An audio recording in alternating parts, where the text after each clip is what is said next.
Palestine ഭീകരർക്കും തടവിലാക്കപ്പെട്ട തീവ്രവാദികളുടെ കുടുംബങ്ങൾക്കും pay for slave പദ്ധതിയുടെ കീഴിൽ പണം നൽകുന്നത് തുടരുകയാണ് പലസ്തീൻ അതോറിറ്റി.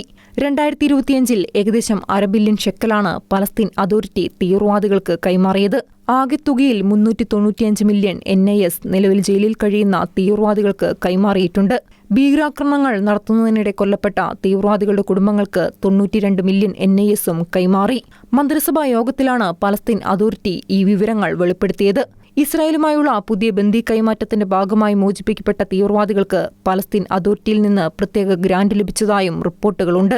2023 ഒക്ടോബർ 7 ഹമാസ് ഭീകരർ ഇസ്രായേലിൽ ആക്രമണം നടത്തിയതിനു ശേഷം പലസ്തീൻ അതോറിറ്റി ഭീകരർക്കും അവരുടെ കുടുംബങ്ങൾക്കും തുടർച്ചയായി പണം നൽകുന്നതിനെതിരെ അന്താരാഷ്ട്ര തലത്തിൽ തന്നെ വിമർശനം ഉയർന്നിരുന്നു. ഇസ്രായേലും അമേരിക്കയും ശക്തമായ നടപടികൾ സ്വീകരിച്ചിട്ടും ഭീകരർക്ക് പണം നൽകുന്ന പേ ഫോർ സ്ലേവ് പദ്ധതി പലസ്തീൻ അതോറിറ്റി തുടരുകയാണ്. ഭീകരർക്ക് പണം നൽകുന്നത് തുടർന്നാൽ പലസ്തീൻ അതോറിറ്റി ചെയർമാനും മറ്റു മുതിർന്ന പലസ്തീൻ ഉദ്യോഗസ്ഥർക്കും ഉപരോധം ഏർപ്പെടുത്തുമെന്ന് ട്രംപ് ഭരണകൂടം കഴിഞ്ഞ വർഷം മുന്നറിയിപ്പ് നൽകിയിരുന്നു.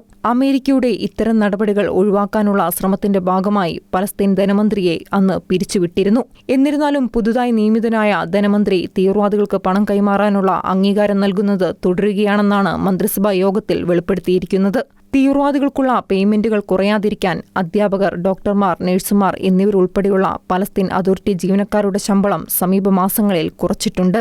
International desk, Shekinah news.